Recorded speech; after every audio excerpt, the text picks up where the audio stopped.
Então vamos lá, né? Vamos lá, o nosso penúltimo capítulo, 39, Ponderações.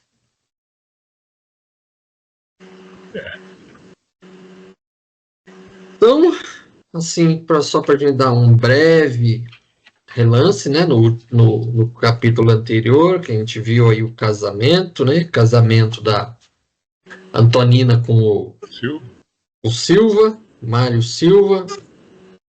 Então, os dois pombinhos juntaram, né? Se juntaram aí, juntaram os trapinhos, como se dizia. E aí esclarece, né, uma série de situações aqui.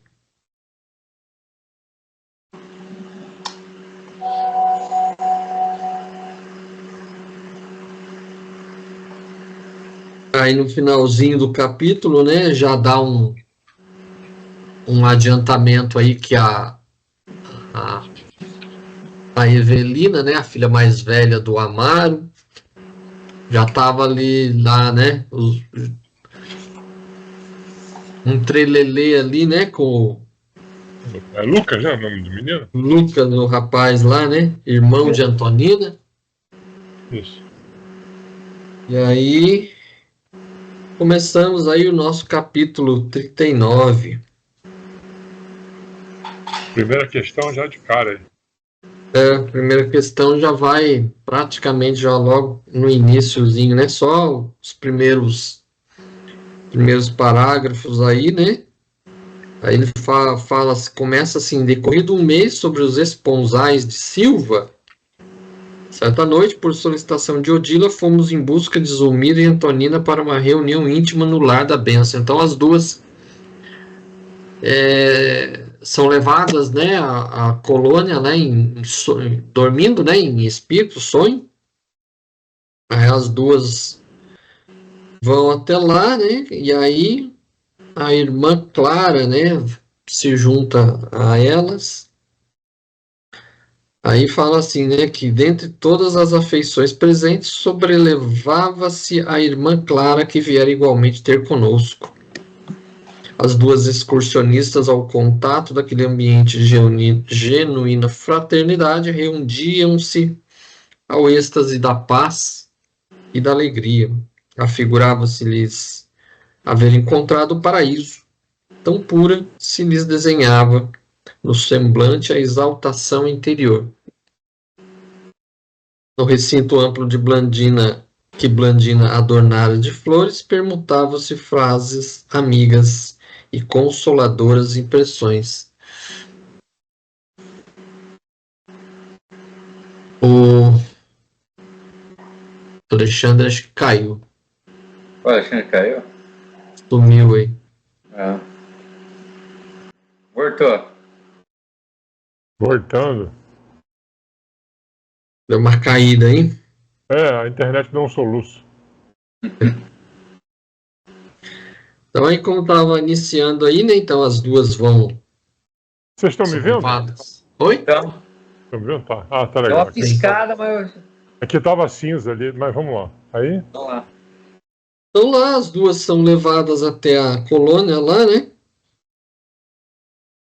E praticamente aí já começa a nossa questão, né? Primeira questão. Isso. O que Clara quis dizer quando fala que em nossa romagem na vida atravessamos épocas de sementeiro e fase de colheita. A mensagem dela passa alguma ideia de como superar esses momentos? Fazendo uma boa semeadura, né? Porque a semear é opcional, mas a colheita é obrigatória, né? Nossa vida vai ser sempre isso, né? Em qualquer encarnação.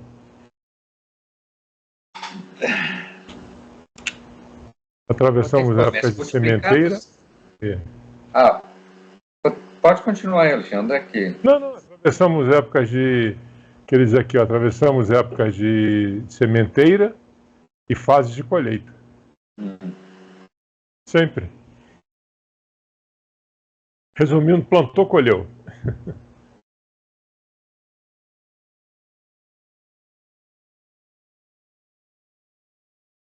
A questão, essa fala, na verdade, é em virtude de um parágrafo anterior que fala assim, que multiplicadas notas de beleza enriqueciam a conversação. Então as duas estavam ali, as três, né, estavam conversando ali. Quando Antonina, mais lúcida que a companheira, indagou pela razão do favor de que se viam aquinhoadas. Ou seja, ela perguntou, né, depois, né, de tantos rolos aí que vivemos, né, por que, né, tanta assistência do plano espiritual pra gente, né? E aí vem a resposta, né, da Clara, né? Aí fala assim, né? Clara afagou-a de leve e explicou maternalmente: Filhas, em nossa romagem na vida, atravessamos épocas de sementeira e fase de colheita. Na missão da mulher até agora, vocês receberam do tempo os choques e os enigmas plantados à distância. Com a humildade e a fé, com o bom ânimo e o valor moral, venceram árduos conflitos que lhe fustigavam as melhores aspirações.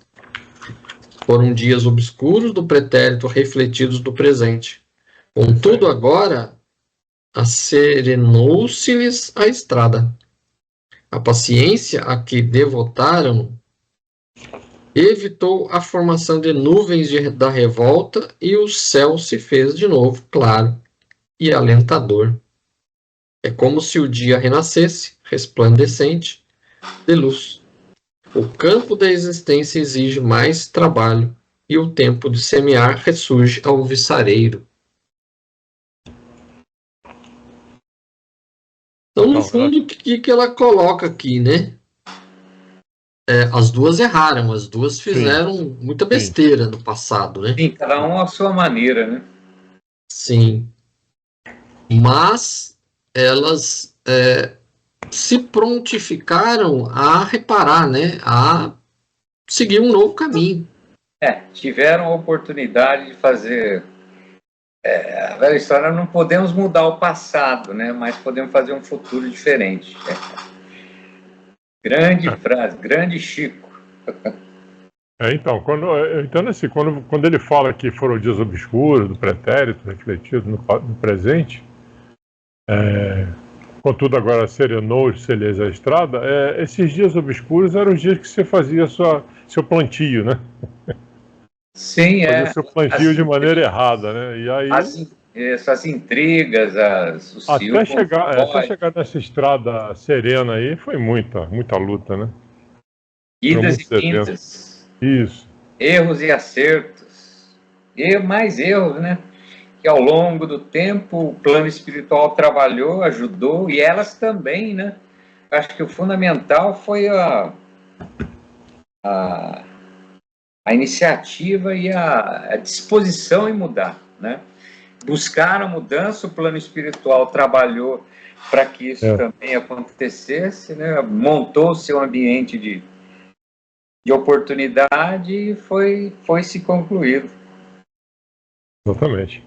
E isso pode ser muito aplicado a gente, né? Todos nós. É uma lição. É uma lição. Rapaz, nem fale, nem se fale. A história da carapuça, né?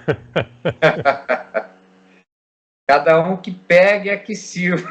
Não reclame da colheita, né? Porque você plantou. Mas com certeza é bem legal a história, né? E esse desfecho aqui, né? E na realidade, mais para frente ele fala que não vai acabar ainda, né? Eles vão ter que voltar, vão passar por novos perrengues, etc. Nascer novamente, passar por dificuldade, doenças, etc. Até a eternidade, onde vão atingir, né? É o caminho de todos nós, na verdade. E fica claro que se você quer realmente resgatar as coisas que você fez, o plano espiritual vai estar sempre do seu lado, né? Com certeza.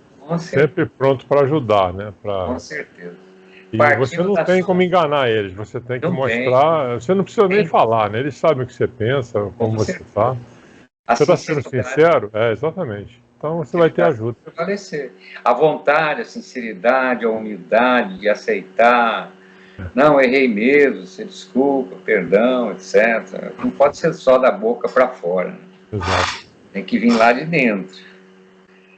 Mas a ideia é essa mesmo. Bem legal. Ela até coloca aqui, né? Até agora vocês receberam do tempo os choques e os enigmas plantados à distância, ou seja, até aquele momento elas estavam recebendo de volta o que plantou errado, né? Exatamente. Aí ela coloca, né? Com a humildade e a fé, com bom ânimo e valor moral, venceram árduos conflitos que lhe fustigavam as melhores aspirações. Então, elas perceberam, né, o erro e se predisporam a fazer essa mudança, né? Aí ela coloca assim, a paciência que se devotaram evitou a formação de nuvens da revolta e o céu se fez de novo claro e alentador. Então elas reconheceram o erro, em vez de se revoltar com a situação difícil que estava vivendo, elas reconheceram o erro e aí elas, vamos dizer assim, propiciaram uma assistência, né? Porque o que ela deixa claro aqui é assim, a Antonina questiona, né? Por que, né? Indagou pela razão do favor que se viam aquinhoadas, ou seja, por que elas receberam esse benefício, esse auxílio, esse amparo, né? Justamente por isso, porque elas se predisporam a consertar as coisas. Então, como diz aquele ditado, né? Ajuda-te que o céu te ajudará. Então, se você predispõe a consertar as coisas, você facilita para você mesmo a sua estrada, né? A sua caminhada. Agora, se você prefere bater o pé, xingar, reclamar, aí não tem quem te ajude, né? Vai ficar difícil, né? Aí é só pela dor, né? Aí você reclama que o trânsito está devagar, você resolve deitar no meio da estrada, o caminhão passa por cima de você.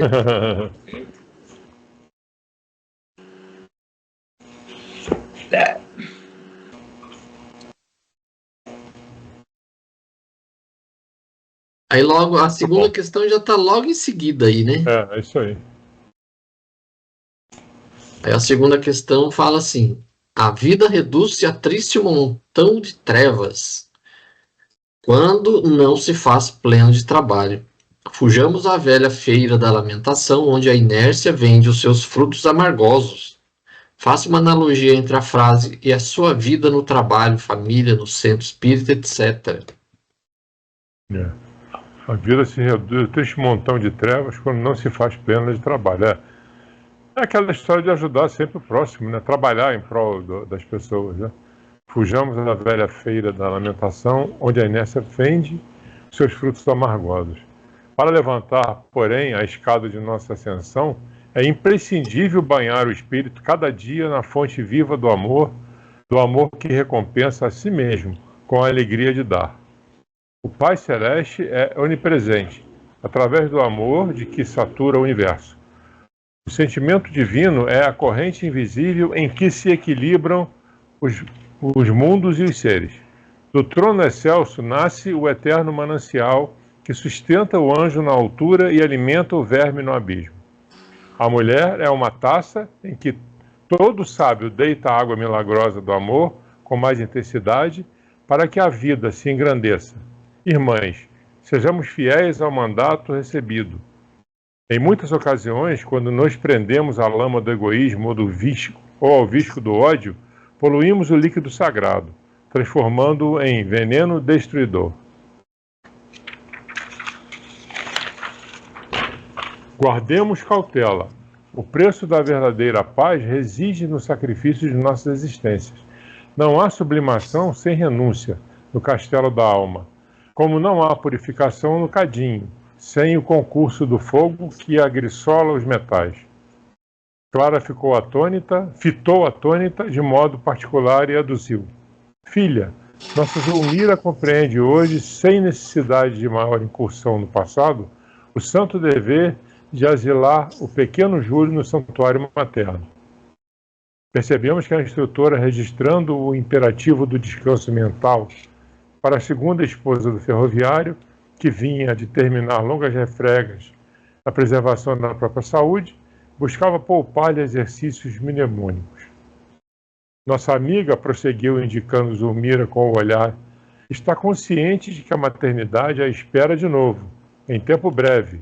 E você?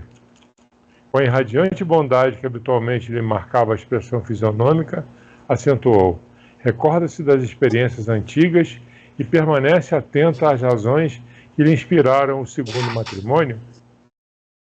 Ante a surpresa que se estampou no semblante da interpelada, a orientadora, num gesto que nos era conhecido nas operações magnéticas de Clarencio, acariciou-lhe a fonte de leve e repetiu: lembre-se, lembre-se. Bafejada pelo poder de irmã Clara, em determinados centros de memória, Antonina fez pálida e exclamou, controlando a própria emoção: sim, sou eu a cantora.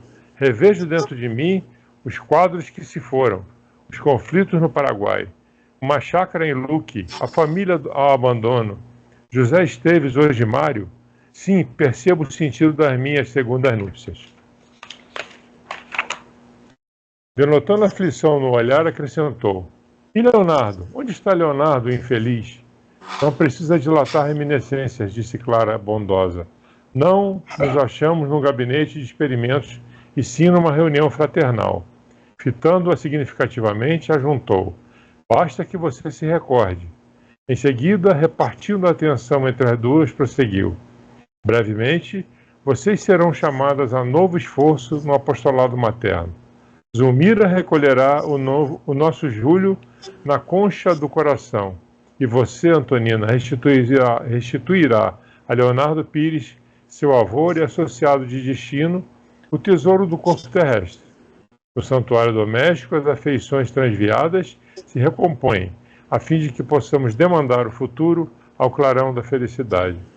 Eu acho que até aí tá bom. Vai começar a terceira já.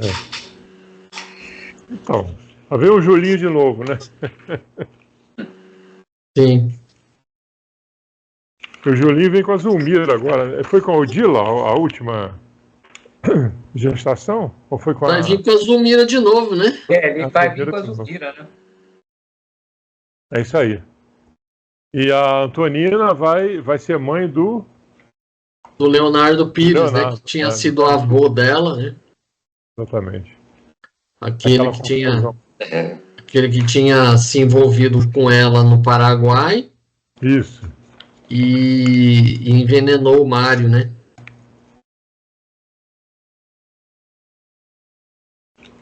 Então, uma pergunta. Faça uma analogia entre a frase e sua vida no trabalho, família, no centro espírita, etc. A vida reduz-se a triste montão de trevas quando não se faz plena de trabalho. Fujamos à velha feira da lamentação, onde a inércia vende os seus frutos amargosos. É verdade, né? Você acha que a pessoa que não faz nada para ninguém, de uma hora ela se sente inútil, né? Totalmente inútil.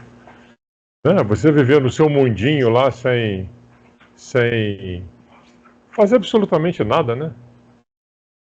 Sim, dentro da família, no centro espírita que você frequenta, né? Na igreja, onde quer que seja. Onde quer que seja isso, viver uma vida de egoísmo, né? Principalmente, eu acho, de só olhar para o próprio umbigo, ou não respeitar ninguém, enfim, se achar importante, mais importante que o outro. Entendeu? Tudo isso aí a colheita é meio amargosa, né, numa situação dessa. Não, a sua vida fica também, né, como ele diz aqui, né, a vida é um triste montão de trevas. Pô, você não vê a luz em lugar nenhum, né, porque você está no seu mundinho ali, o mundo está lá e eu estou aqui. Para o mundo que eu vou descer e ficar na minha. Então, é muito ruim isso daí, né? É porque ela fala assim: agora que a oportunidade favorece a renovação, é preciso saber reconstruir o destino. Não olvidemos. A vida reduz-se a triste montão de trevas quando não se faz plena de trabalho. Fujamos a velha feira da lamentação, onde a inércia vende os seus frutos amargosos. Então, o que ela está falando para elas? Olha, vocês agora estão com a faca e o queijo na mão. Aproveita a oportunidade para vocês, né? Reconstruir esse caminho errado que vocês construíram lá no passado. Aproveita a oportunidade agora para vocês reconstruir um novo caminho.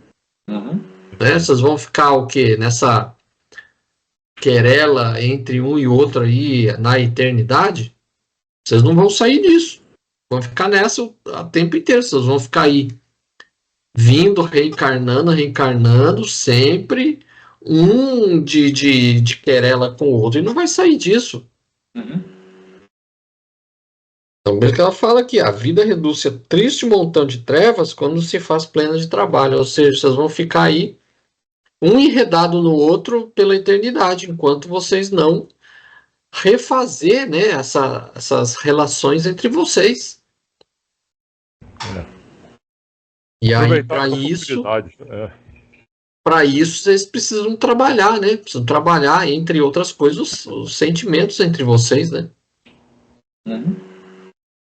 De novo, uma lição para a gente, né? Porque muitas vezes nós não estamos nem percebendo que a gente está sendo ajudado para um resgate qualquer, né? E perde as oportunidades.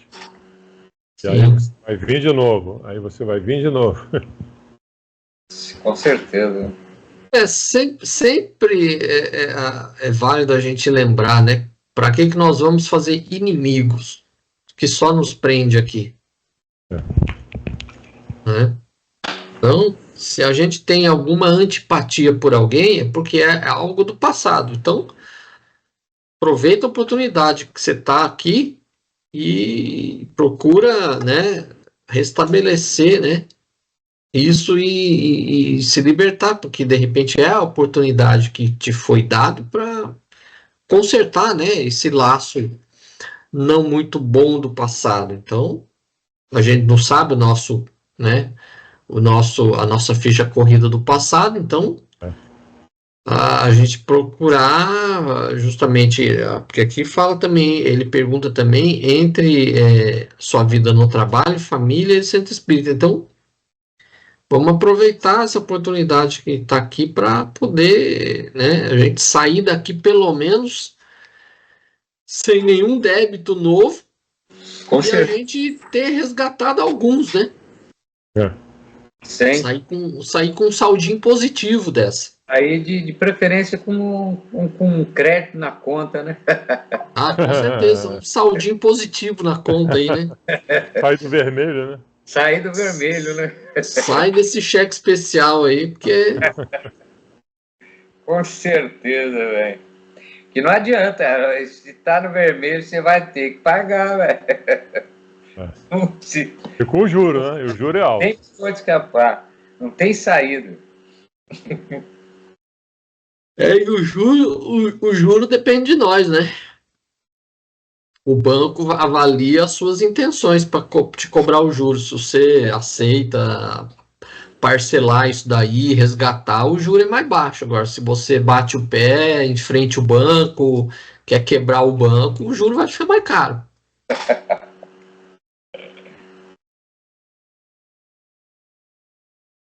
É isso aí. Aí a terceira questão, ele fala assim: fale sobre a missão da família consanguínea na Terra.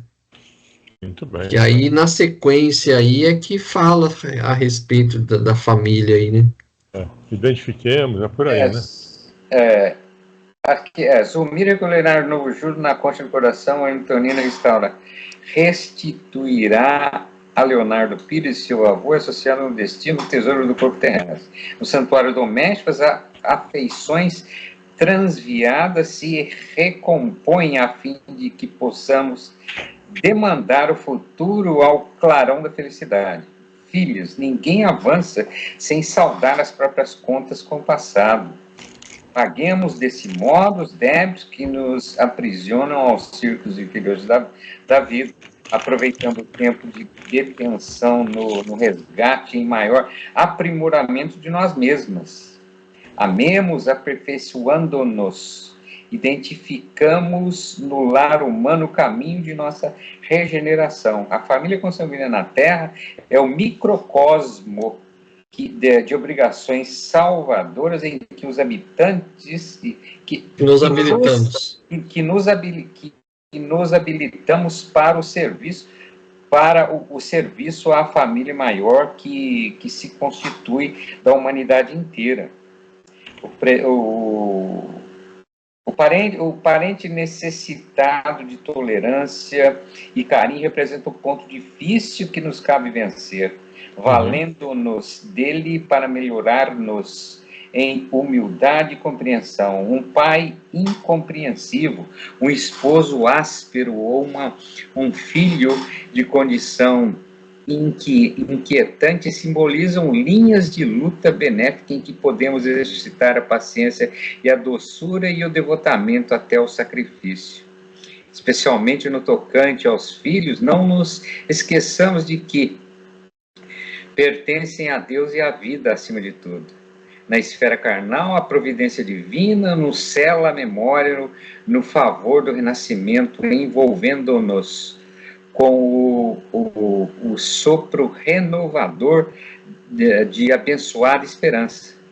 Por isso mesmo, não nos cabe olvidar que os filhos são sempre laços precisos da existência, requisitando-nos equilíbrio e discernimento em todas as decisões. Para desobrigar-nos da grande tarefa que a maternidade nos impõe, é imprescindível entender-lhes o psiquismo diferente do nosso e exigir muitas vezes um tipo de felicidade que não se harmoniza com o nosso modo de ser. Saibamos assim prepará-los sem egoísmo para o destino que lhes compete. O carinho escravizante assemelha-se ao mel envenenado, enredando-nos na sombra. Conservemos o nosso espírito arrojado pela justiça. Arejado. Conservemos nosso espírito arejado pela justiça. Arejado pela justiça, para que a nossa afinidade seja uma bênção, com a possibilidade de educar os que nos cercam na escola de trabalho salutar. Eu acho que até aí já... Isso aí. Bem interessante, ou seja, justamente, você está no lugar que você tem que estar, né, como a gente sempre, como a doutrina prega, né?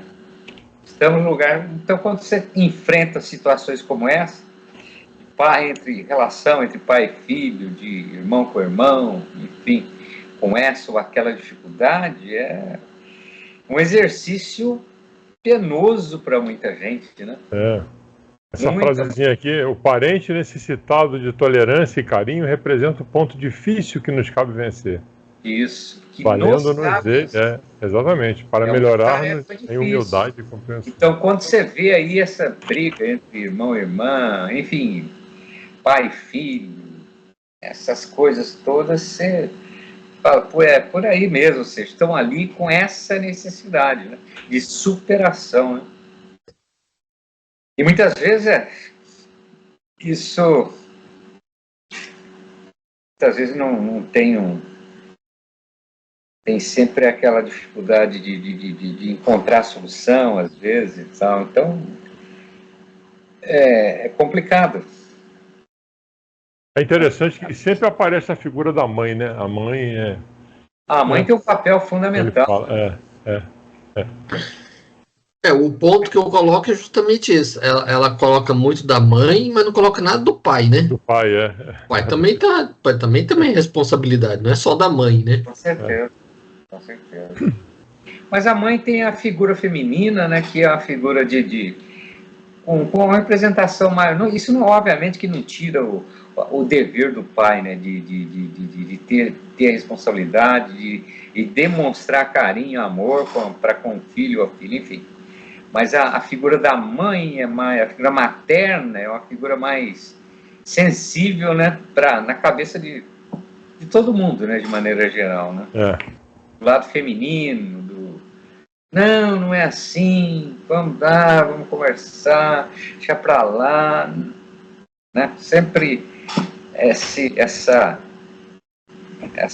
atitude da mãe normalmente aparece em situações como essa. A ligação nossa com a mãe, ela é mais forte, né? Porque Sim, a gente é gerado, né? A gente é gerado pela mãe. Então a ligação nossa dela, isso. É muito mais forte.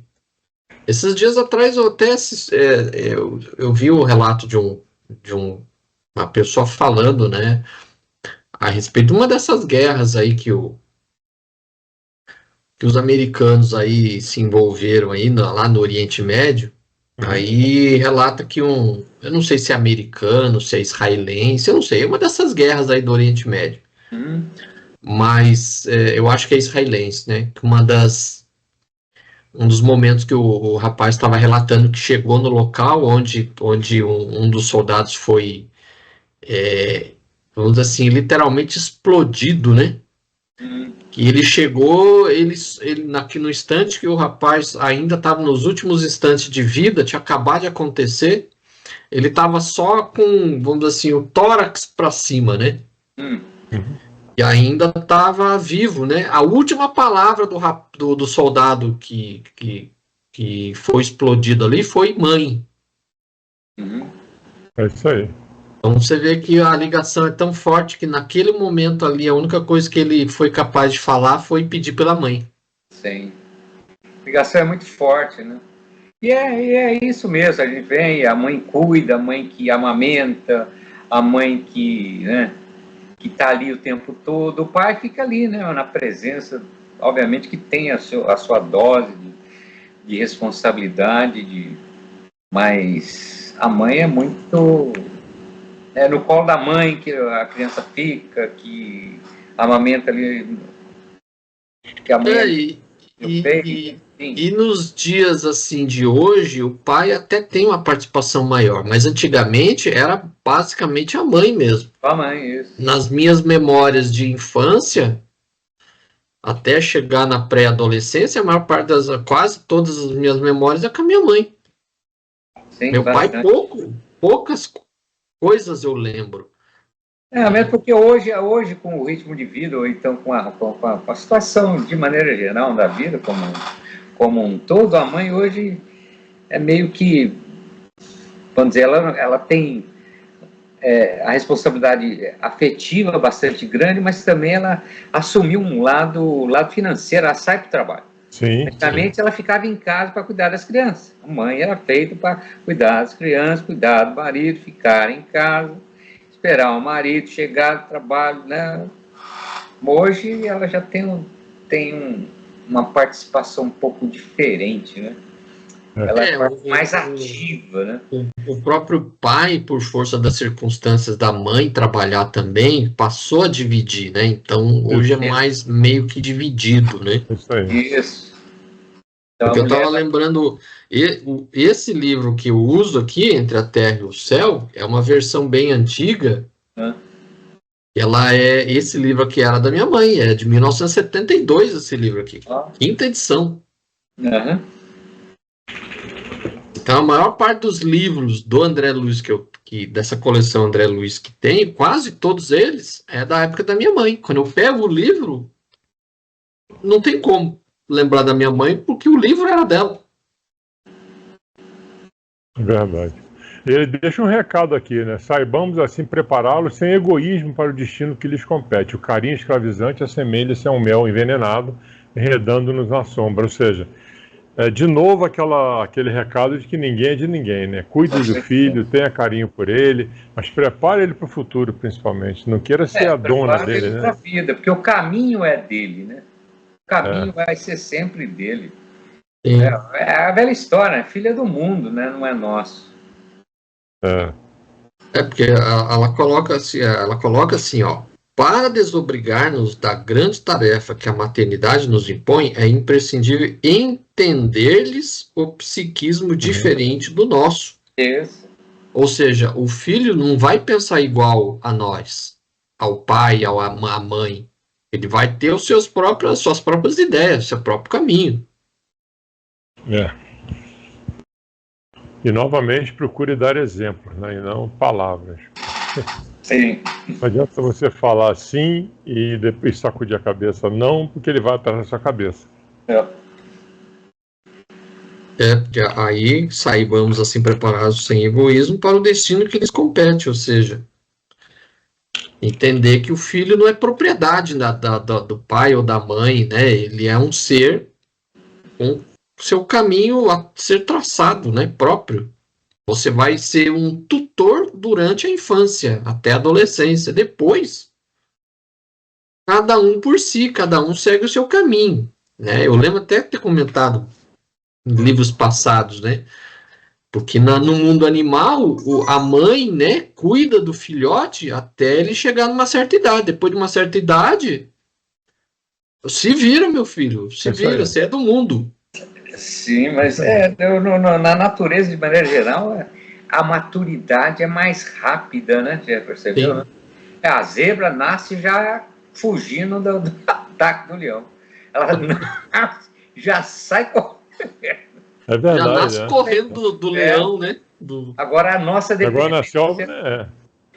A nossa dependência é extremamente grande, né, do ser humano. Se você não tiver sua mãe, seu pai, ou então alguém que cuide de você, não necessariamente o pai e a mãe, simplesmente você não sobrevive.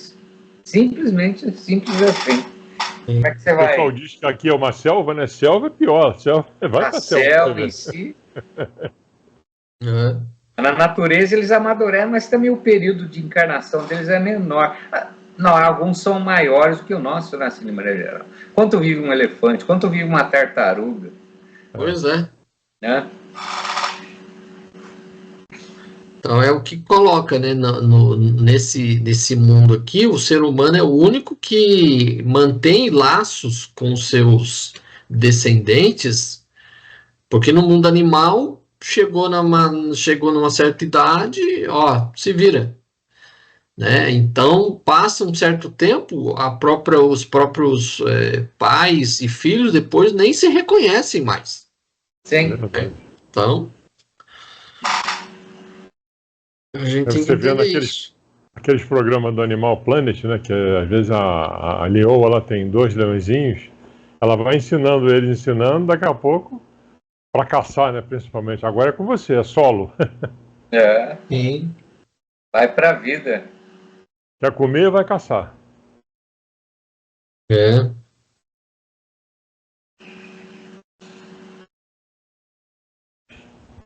Eu achei interessante aqui, a Zulmira, depois ela faz uma pergunta, né?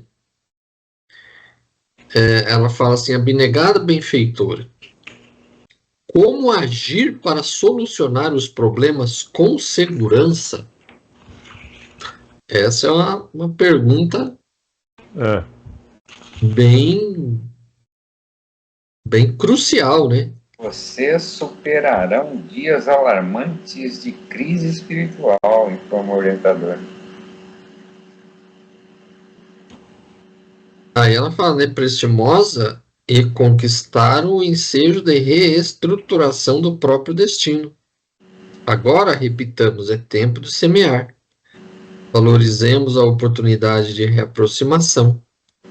São vocês 2 núcleos de força, suscetíveis de operar valiosas transformações nos grupos domésticos a que se ajustam.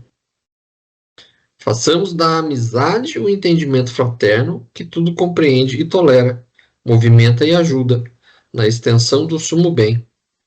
A vizinhança e a convivência, no fundo, são dons que o Senhor nos concede, a benefício de nosso próprio reajuste.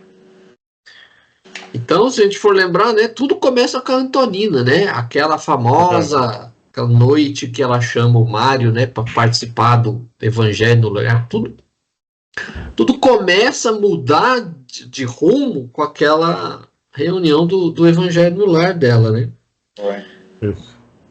Porque até então ele estava meio bravo, né, com outro. Então, lá foi, vamos dizer assim, o ponto de inflexão para a mudança. Então você vê que as duas, tanto a Antonina como a Zulmira, no papel de mãe, né, de mulher e mãe, é que elas estão ali né, são a chave para essa mudança. E a transformação da Odila também, né? Também. A transformação da Odila foi fundamental, ela mudar aquele senso de perseguição dela com a Zulmira, né? Aquele ódio que ela tinha da Zulmira e queria vingança. Depois ela se converter e mudar de atitude em relação a outra, isso foi uma bênção, né? Sim, a conversa, né? A conversa que ela teve com a irmã Clara, se eu não me engano. A irmã Clara foi uma... E aí foi também um ponto aí de inflexão bastante grande, na nas história. ideias dela, né? Yes. E aí ela fala aqui, né? Não temam, a prece é o fio invisível de nossa comunhão com o plano divino. E à luz da oração viveremos todos juntos. Então, oração, né? Esse ponto de contato com o plano espiritual que faz com que a gente possa receber o benefício também, né? Uhum. A importância da oração, sempre. É muito, muito falado isso. Sim. Em todas as dúvidas, prefiramos para nós a renunciação construtiva. Situar a responsabilidade do nosso lado é facilitar a solução dos problemas. Ou seja, não ficar insistindo em acusar os outros, né? Vamos trabalhar e vamos resolver as coisas em vez de ficar acusando os outros, né? Não nos esqueçamos do privilégio de servir. É isso aí. E aí vem, né? Logo após o pequeno Júlio foi trazido ao recinto por vasto cortejo de gárrulas crianças. Risos e lágrimas se misturaram no louvor à bondade divina. Depois de algumas horas consagradas ao reconforto, escoltamos de novo as duas mães, reconduzindo-as ao campo físico para o sublime labor do lar terrestre. Então, depois dessa palestra, aí as duas são levadas de volta à Terra, né, ao corpo físico. Uhum. E aí tudo encerra... parece um sonho, né? Isso, é. Elas provavelmente não iriam se lembrar de tudo, mas a essência daquela conversa toda ficaria, com certeza. É. E aí encerra, né, o capítulo 39 e vamos para o derradeiro capítulo. Capítulo 40, ou, como tá para mim aqui, XL.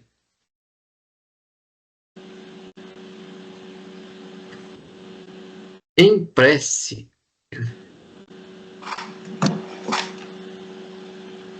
Vamos lá. Só lembrando, né, que eu iria falar e acabei não lembrando, né, essa questão familiar, lá quando fala que a Antonina vai engravidar do Leonardo, né, e dá novamente um novo corpo físico para o Leonardo, que era o avô dela, né? Uhum. Lembrando lá, né, que no Gênesis fala lá, né, na Bíblia, né, no Gênesis, coloca lá que nós vamos pagar os nossos pecados na terceira ou quarta geração, né? Então, o que dá a entender lá é justamente isso. Muitas vezes, a gente reencarna na mesma família, através dos nossos próprios familiares.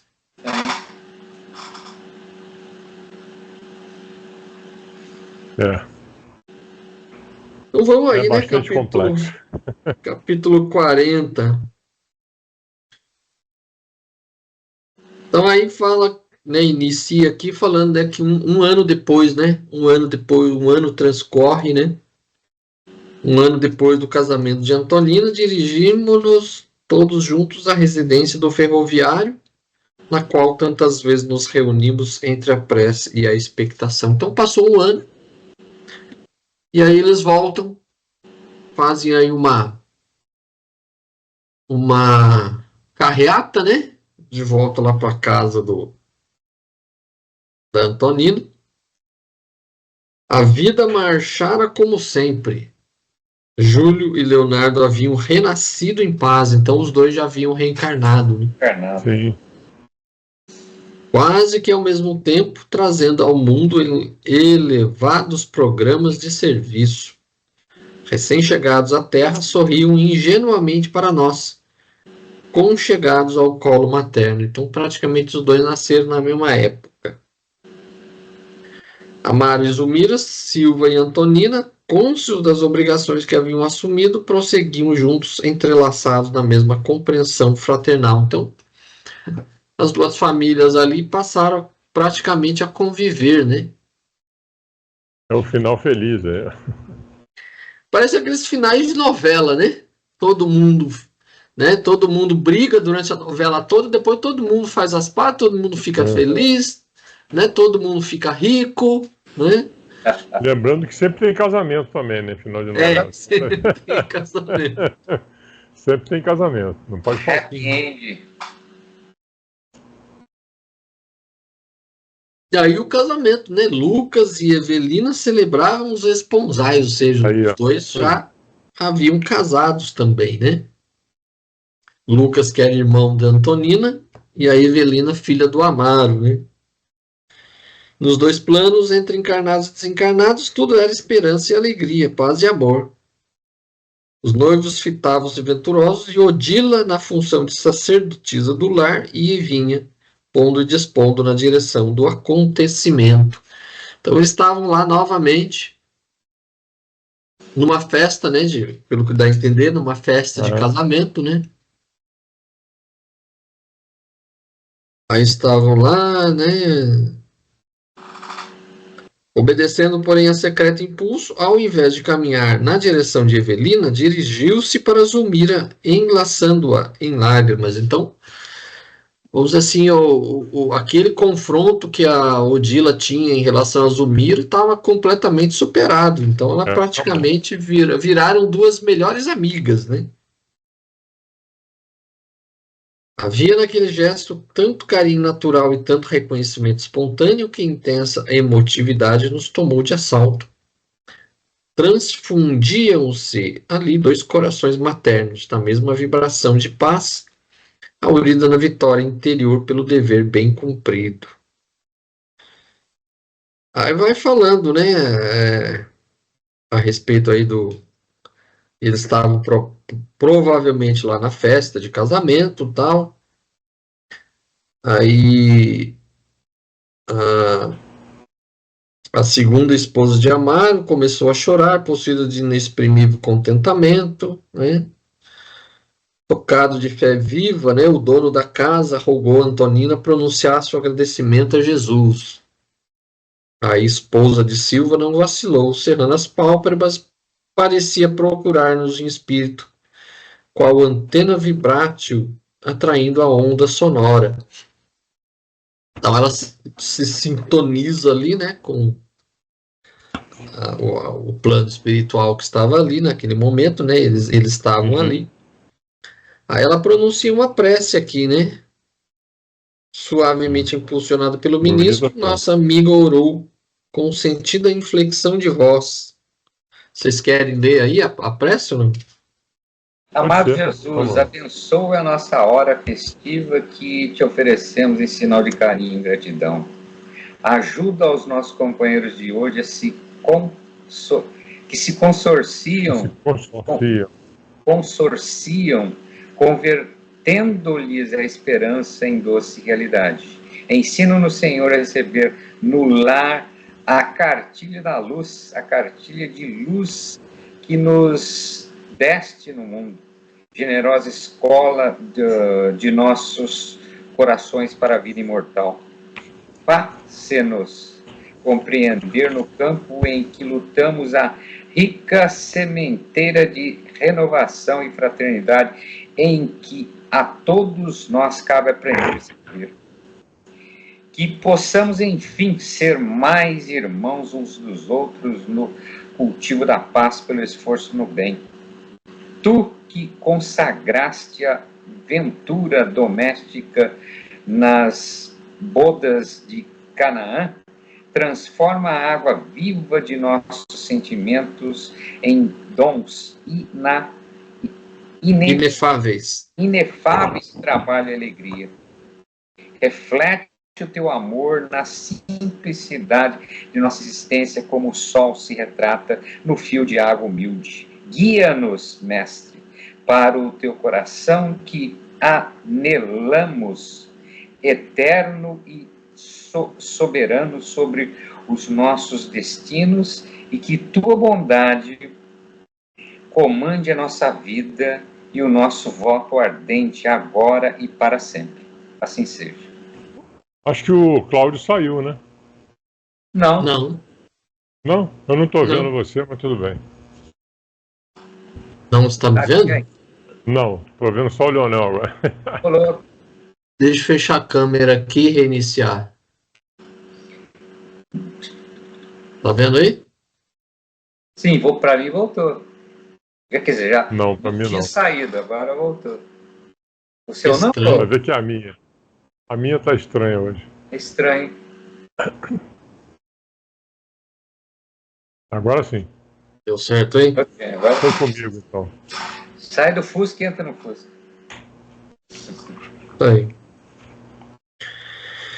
Aí segue, né? Segue aí após a oração, né? O pessoal lá, Odila, sensibilizada, reunia Mário e Zulmira nos braços, quais se fossem filhos do coração, tal. Aí eu acho que é o André Luiz que fala, né? Nunca me esqueci da excursão que fomos designados para acompanhá-la em visitação ao filhinho, quando ignorávamos totalmente a importância de sua participação no drama que iríamos viver.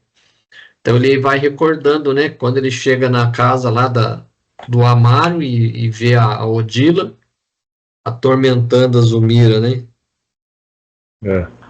Aí vai rememorando, né? Tanta coisa que aconteceu nesse período, né? Sim. Aí ele faz um apontamento, era um dos mais expressivos, mas não pude delongar a conversação, de vez que a irmã Clara, agora abraçada a Odila, convidava-nos ao regresso. Entre adeuses cariciosos, Lucas e Evelina haviam tomado o alto que os conduziria a experiências novas na capital bandeirante. Então, estava ali no fim de festa, né?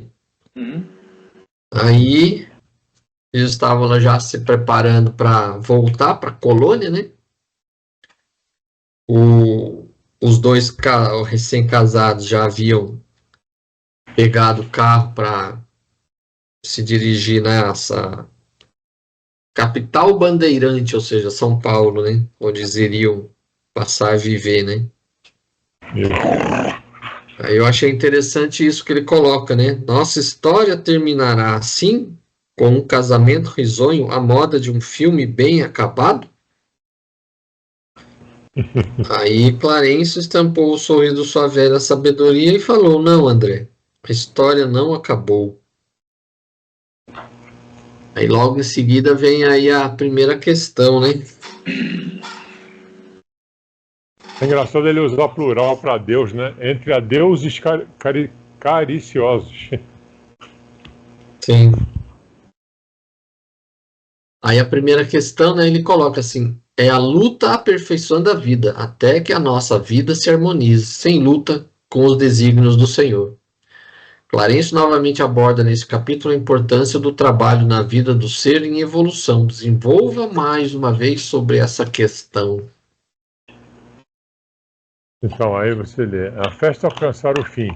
Ao lado do nosso orientador, perguntei reverente: nossa história terminará assim como um casamento risonho à moda de um filme bem acabado? Clarence estampou o sorriso de sua velha sabedoria e falou: não, André, a história não acabou. O que passou foi a crise que nos ofereceu motivo a tantas lições.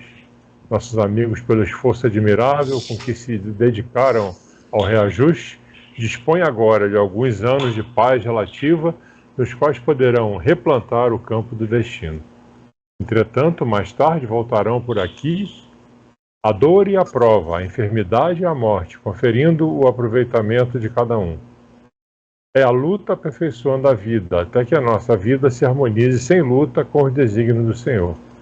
O ministro não logrou prosseguir. Nossa caravana, constituída por dezenas de companheiros, iniciara a volta. A viagem, diante do firmamento que acendia flamejantes lumes, não podia ser mais bela. Chegados, porém, ao lar da bênção, notamos que Odila chorava copiosamente. Aí já vai ser a segunda, né? A segunda, exato. Então, acho que essa frase ele quer dizer o seguinte, né? O Leonel saiu, agora eu não estou vendo ele. Tô louco. Não, pra mim, tô vendo aqui. Tem um gnomo brincando aqui, mas tudo bem, vamos lá. Tem alguém. Vamos lá. Ele está dizendo que essa frase é bem interessante. A luta aperfeiçoando a vida até que a nossa vida se harmonize sem luta com os desígnios do Senhor. Sim. Ou seja, você vai passando por poucas e boas, né? Sim, acho que a gente comentou no início lá que a coisa não acaba. Eles vão voltar, passar mais dificuldade, morrer novamente, renascer até atingir os desígnios do Senhor. Até que não precise de mais luta, né? Mas aí acho que não vai ser aqui, não. Se não tiver luta, não é aqui. Se não tiver, com certeza, deve ser em outro lugar. Porque ele pergunta, né? Então, quer dizer, termina como aquele conto de fadas, né? Todo mundo viveu feliz para sempre? Não. Aí ele coloca. É o período da calma, né? Da calmaria. Naquele momento ali, vamos dizer assim, pelo trabalho que eles desenvolveram, eles conquistaram aí o direito de ter um período aí de tranquilidade, né? Mas aí ele coloca, né? Entretanto, mais tarde voltarão por aqui a dor e a prova, a enfermidade e a morte, conferindo o aproveitamento de cada um. Então, depois de passado um período de calmaria, que eles vão poder se refazer, as coisas vão voltar a acontecer para testar a resiliência, testar a paciência, ver se eles estão realmente conscientes da necessidade do trabalho, da mudança. Então, é aquele negócio, né? A gente enfrenta dificuldade, depois vem um período de bonança, aí vem novamente dificuldade, assim, é aquela gangorra, né? Altos e baixos. E muitas vezes independe até do plantio, né? Faz parte da continuação do resgate, né? Você deu só um tempo e aí você não resgatou tudo ainda. Essa frase antiga, lá que eu já li, e vocês com certeza já conhecem também. A vida é feita de sucessos e insucessos que se sucedem sucessivamente, sem cessar. É isso aí. Mas é assim mesmo. Sucessos e insucessos que se sucedem. Não reclama, não. Sucessivamente. Não reclama, não, né? A gente vai passando por dificuldade, que muitas vezes é colheita do que a gente fez, e ao mesmo tempo a gente vai passando por dificuldade, que é aprendizado. Sim, os desafios, né? Provas e opções. Porque senão a gente não aprende, a gente só aprende com a dificuldade. É que a gente encara, a gente entende que tudo é coisa do passado. Tudo é karma, né? E não é. Mas não é bem assim, né? Sim, sim. É um mix. Sim. Aí logo em seguida a segunda, né? Odila, enquanto celebramos tua vitória, dize que céu procuras. Comente a frase de Clarencio. Ela caminhou para a irmã Clara. Não, é antes.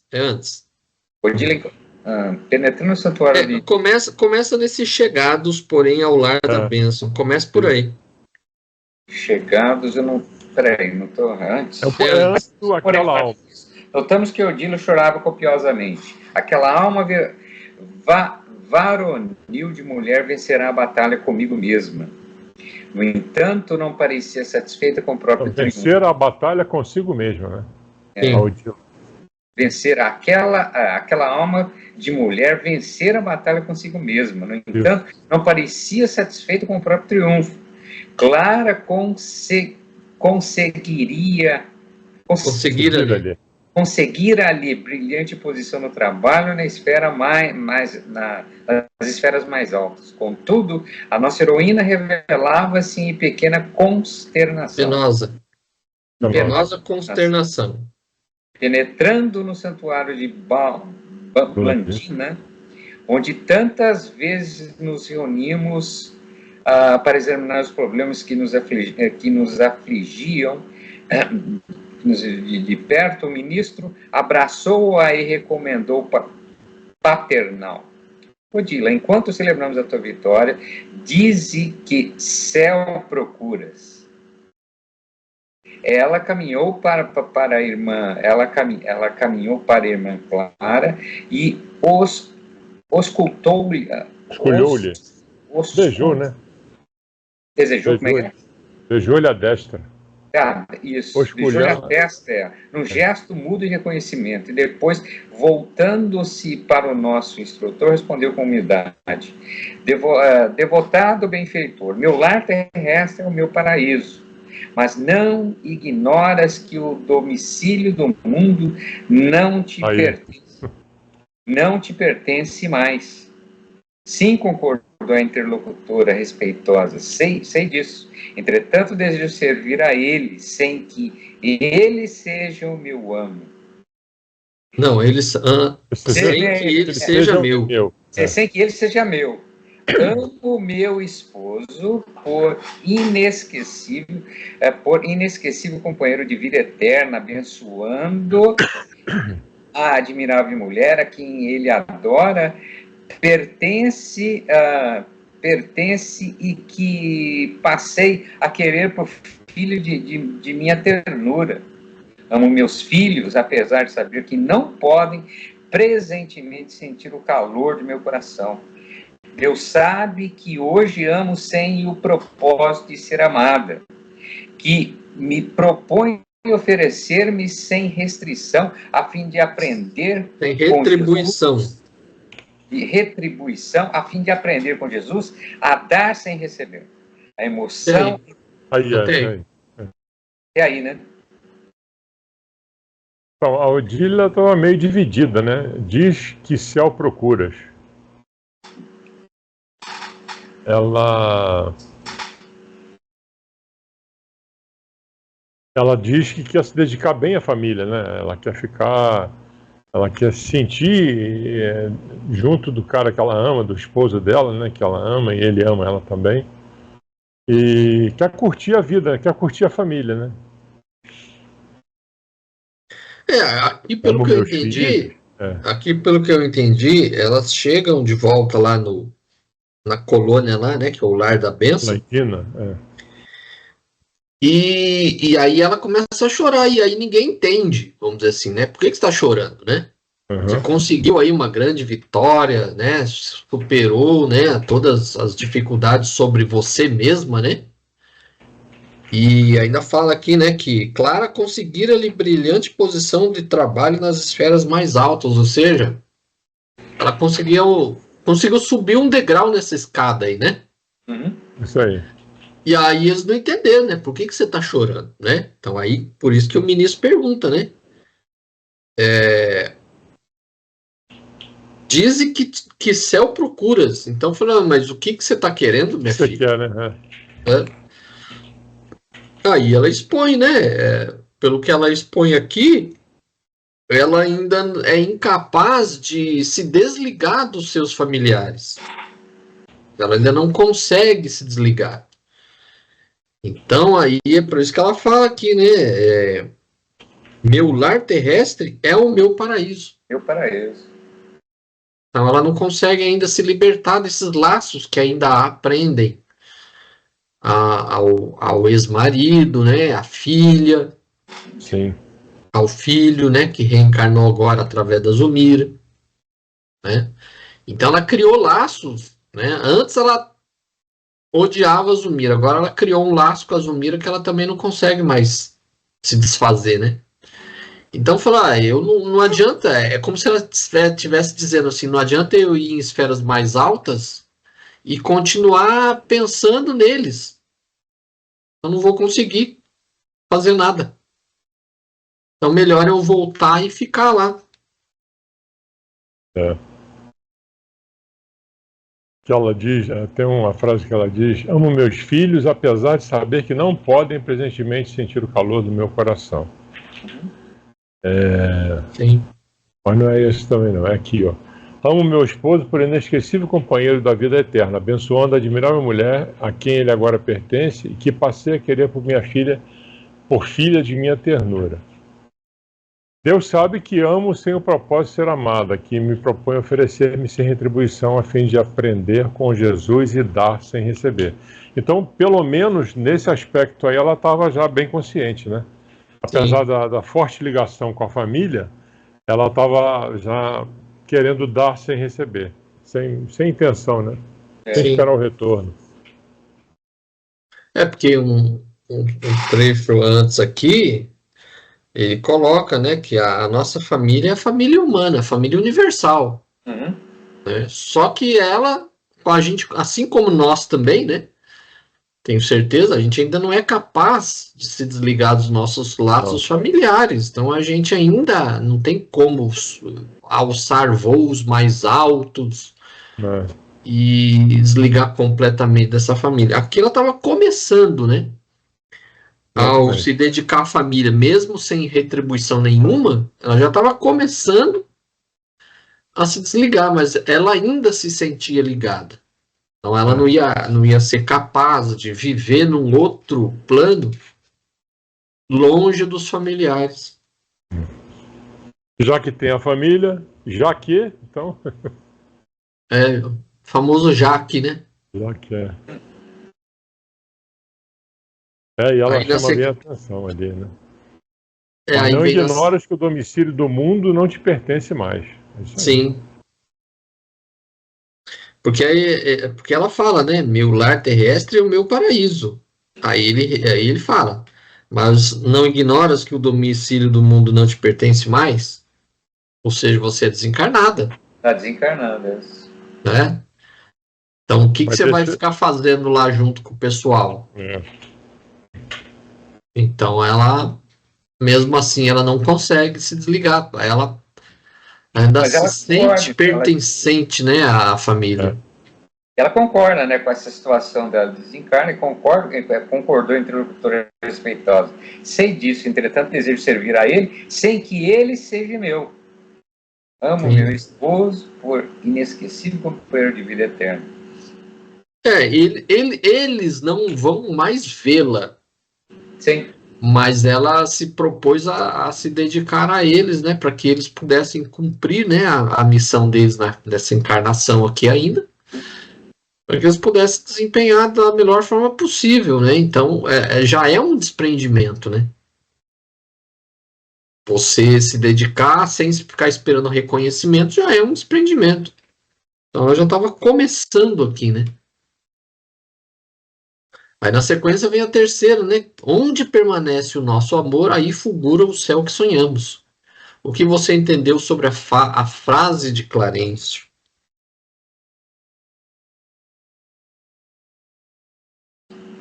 Onde pertence o nosso amor, aí fulgura o céu que sonhamos. Mereces o paraíso que procuras.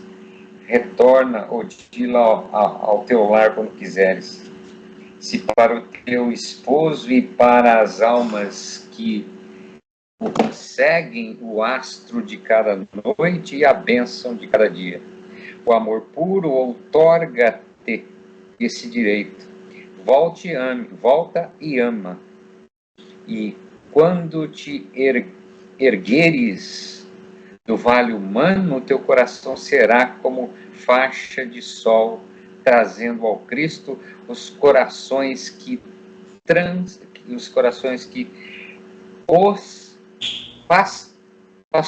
pastorearás. A coisa tá feia hoje, hein? Tinha caído de novo.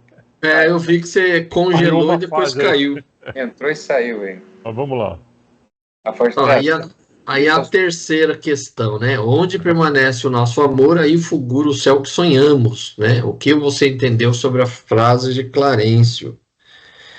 Que é a conclusão que ele dá, né, para ela, né, depois da explicação que ela dá, né, que ela não se sentia capaz de abandonar a família, né, aí o próprio ministro já chega, né, à conclusão, né, que o paraíso para ela é onde está as pessoas que ela ama, né. Sim. Onde permanece o nosso amor, aí fulgura o céu que sonhamos. Vira um sonho, né? O seu sonho é ficar ali, né? Eu lembro sempre de um evento num desses livros que a gente estudou aí, que o camarada morreu, foi lá pra cima, viu a mulher dele casar com outro e não aguentou, ele quis voltar. Ele falou, não, eu vou lá só pra dar uma ajudinha. Aí começou a viver dentro da família e depois não quis mais voltar. E eu lembro que na época houve uma resistência muito grande para ele voltar.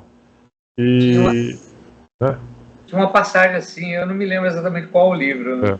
Mas eu me lembro dessa passagem. Se eu não me engano, é Os Mensageiros. É Os Mensageiros, né? E ele vivia lá no meio da família tranquilamente.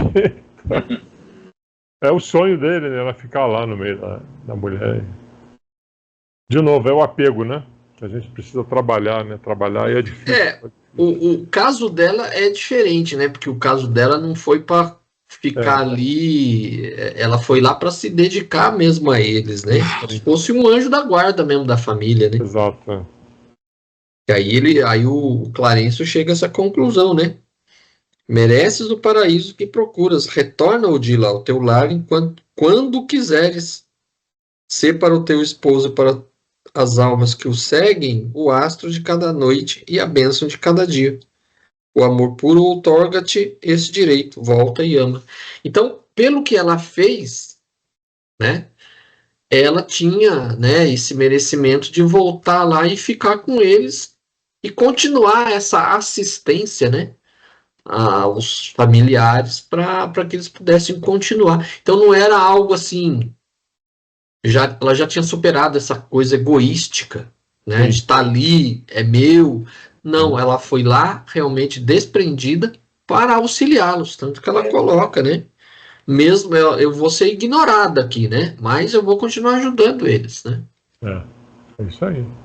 É o que ele fala, o amor puro, né, o amor puro outorga-te esse direito. É um amor do mais alto nível, né, totalmente desprendido de... Como ela afirma, né? Ela aprendeu a amar sem esperar retorno. Sim. Sem esperar nada de volta. E isso é uma belíssima evolução, né? Nossa. Aí vem a última pergunta, né? Que é uma pergunta de reflexão mesmo, né? Quando a um espírito é permitido o direito de escolha por renascer? E aí o André Luiz viaja nessa, né? Achei legal a última ponderação aqui. Então ele diz, passou a 3, Odila ajoelhou-se e beijou-lhe as mãos veneráveis. Nesse instante, funda saudade assomou-me a alma opressa. É o André Luiz falando, né?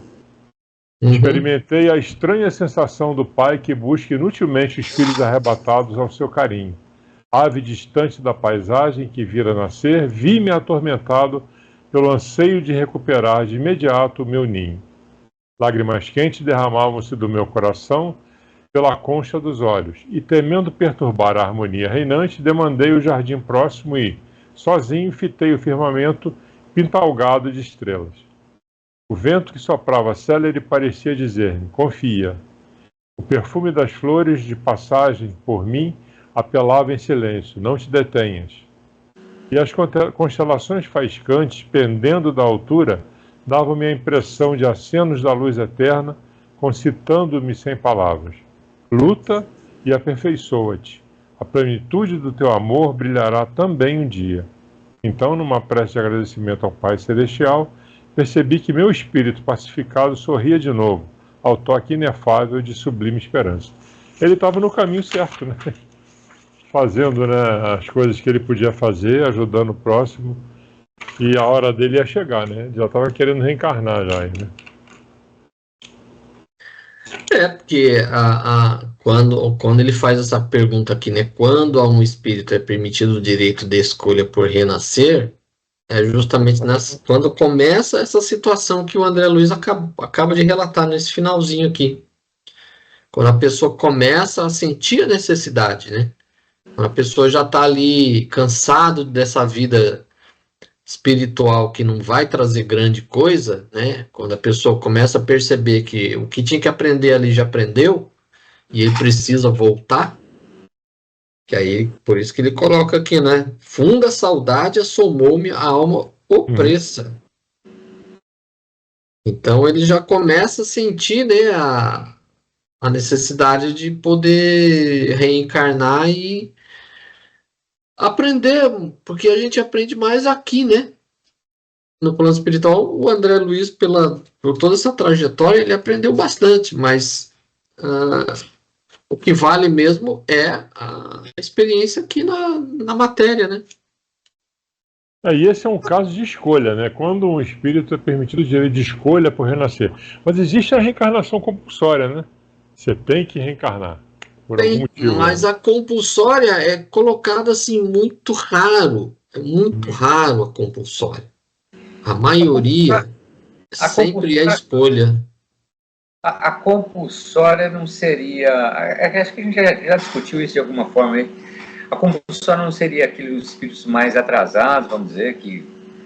tipo os animais, por exemplo. Os animais acho que têm uma reencarnação bastante compulsória, porque eles vêm, passam por um período relativamente curto, né, desencarnam e, vamos dizer, praticamente reencarnam quase que simultaneamente. No caso dos animais é diferente, porque na verdade eles não são espírito ainda, né? É princípio inteligente. Então eles não têm como escolher. Sim, mas então justamente isso. Então o próprio plano espiritual deve fornecer isso a eles de uma forma, volta lá rapidinho para poder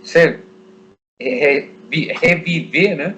E experienciar novas tarefas, enfim, para morrer de novo, voltar até a apuração, vamos dizer, né? Aí no caso a pergunta é referente a nós, né, espíritos. Sim. Então, com relação a nós, a maioria dos casos, a reencarnação ela é voluntária.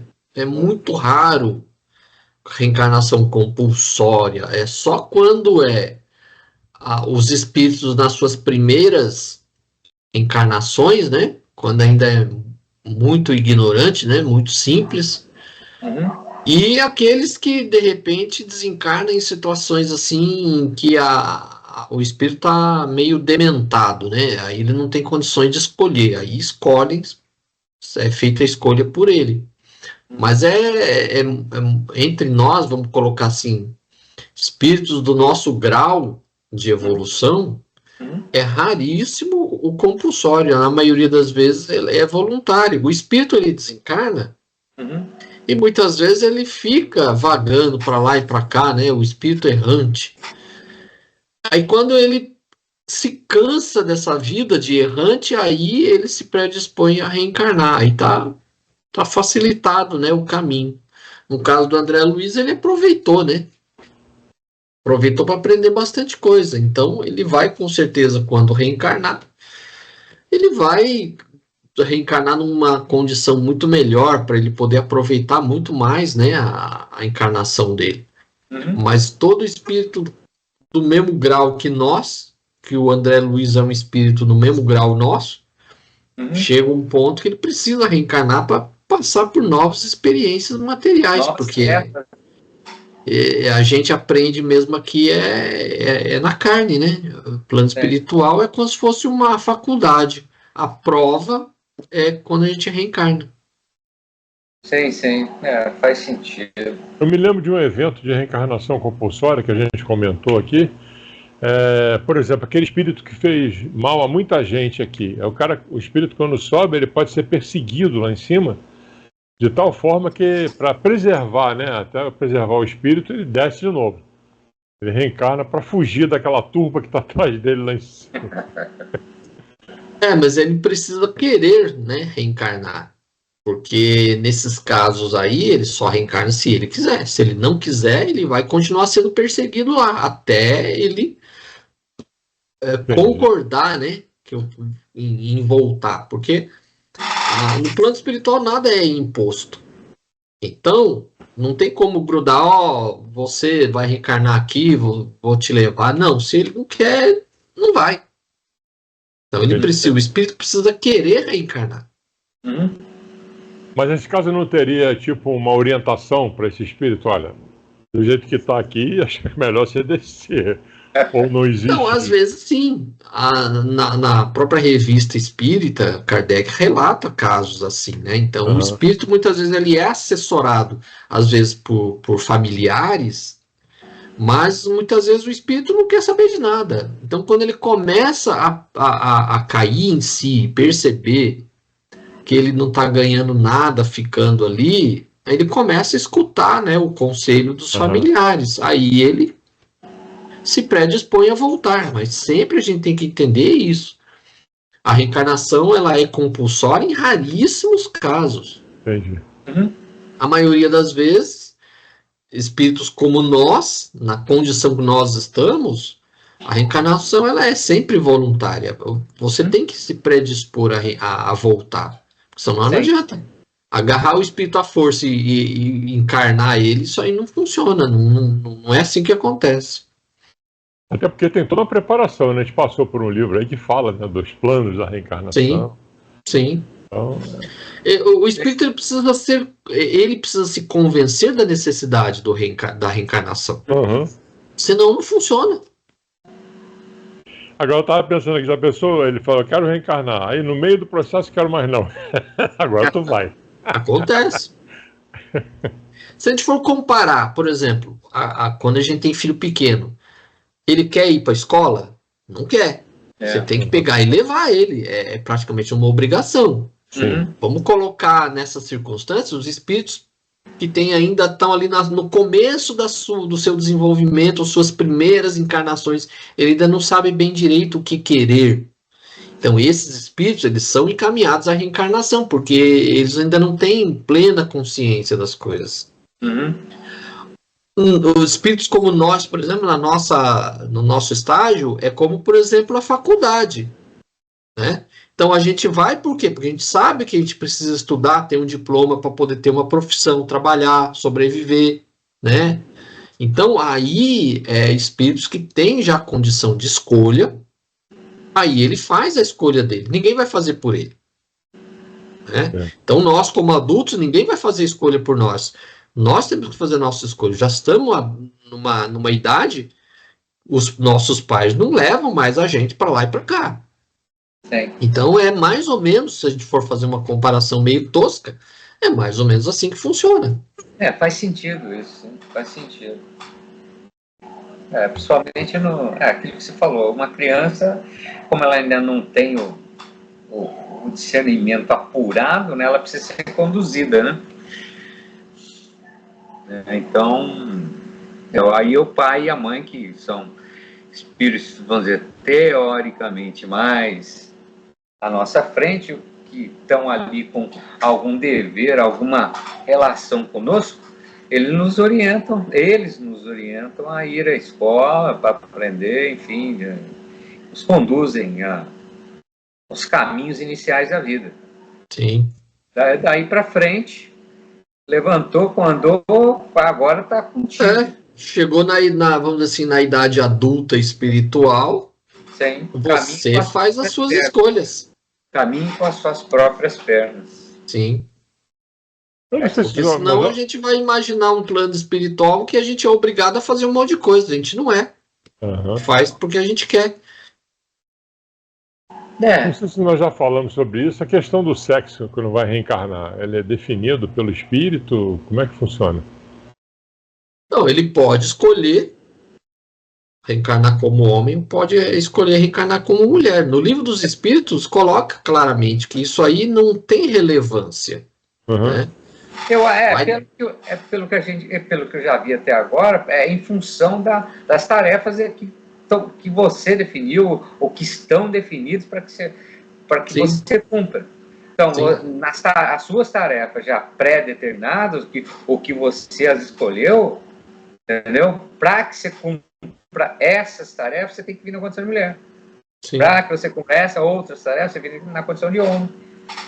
Então, acho que é bem por aí, né? Vamos dizer assim, você faz a escolha de acordo com a sua tarefa, mas dependendo das tarefas, tanto faz homem como mulher. Sim. Mas eu me lembrei disso agora porque numa das vezes que nós discutimos, se falou do homossexualismo. E aí uma das explicações é o espírito encarna 10 vezes seguido como mulher. Aí vem homem. A possibilidade dele ser homossexual é muito grande.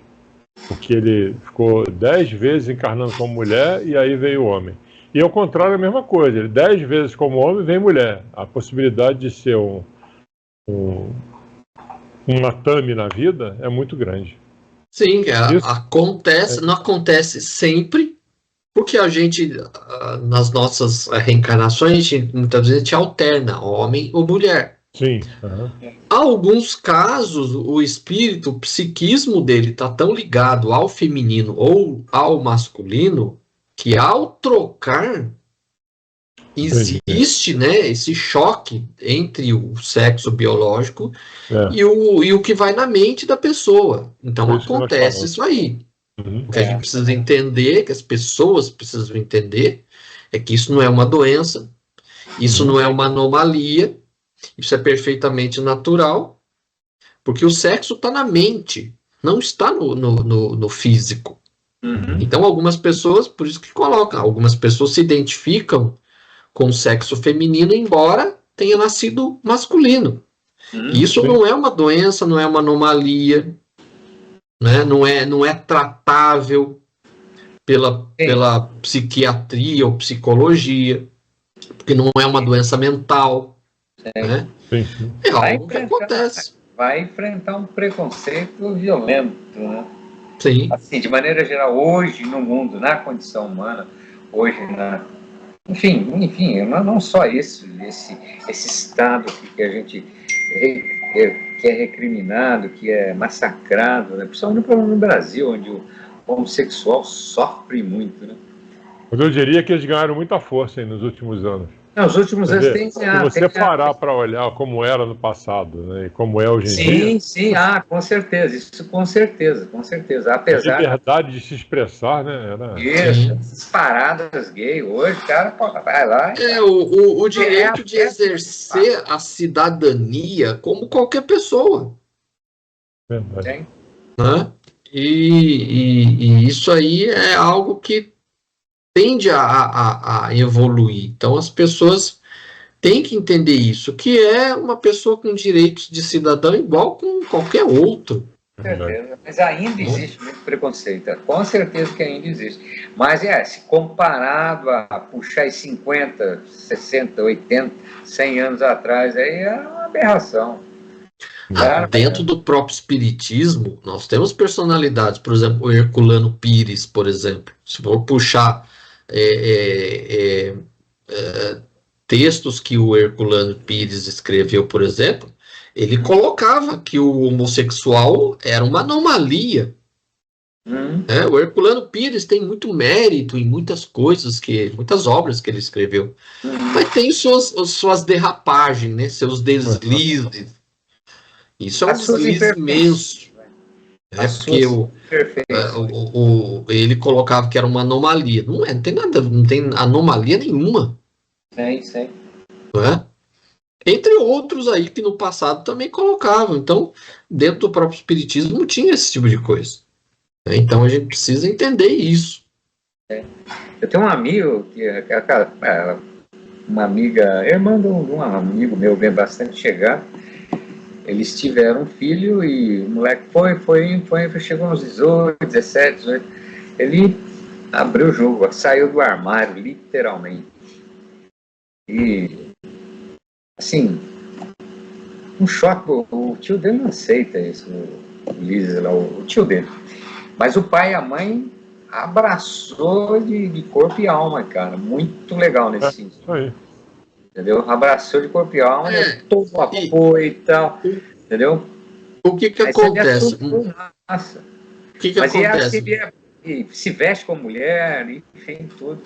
Então, mas isso acontece muitas vezes justamente para fazer com que os pais, a lição não é para ele, é para os pais. Os pais aprenderem a aceitação do diferente. Com certeza, com certeza. Mas aí a Márcia, que no caso dessa irmã do amigo, a Márcia, ela vem de família espírita, o pai e a mãe eram espíritos, então ela tem um conceito de espiritismo assim, bastante apurado. E ela aceitou, o marido também, não sei se o marido lá tem do espiritismo, não me lembro assim, mas os dois abraçaram o filho de maneira assim, abertamente, bastante, deram um suporte emocional gigante. A gente vê outras famílias aí a mesma coisa, então, vamos dizer assim, a aceitação hoje está muito maior porque as pessoas começaram a entender que isso não é uma doença, não é uma doença mental, não é uma anomalia, não é nenhuma perversão. Sim. É algo que nós temos que aceitar como normal, porque se a gente for pegar a história da humanidade desde priscas eras, isso já existia, isso não é novidade de agora. Sim. Sempre existiu, o homossexualismo sempre existiu. Né? Então, quando surge, né, as religiões, né, cristã, judaica, islâmica, é que isso começa a ser visto como algo, uma anomalia, como algo que devia ser castigado. Então, aí começam as perseguições. Então, hoje, as pessoas já começaram a entender que isso é perfeitamente natural, não tem nada de diferente, não tem nada de anormal. Então a gente tem que aceitar como algo normal. Mais ou menos quando quando o casal tem um filho com algum problema mental, ou algum atraso, ou o mongolismo, por exemplo. Entendeu? Pais normais podem ter filhos excepcionais, né? Sim. Podem ter. E geneticamente isso é possível. Por isso que o pessoal faz até estudo genético, aconselhamento genético existe. O cara traça o mapa do homem e da mulher, aí vê a possibilidade de o gene cruzar com esse e nascer um filho com alguma deficiência. E o chamado aconselhamento genético.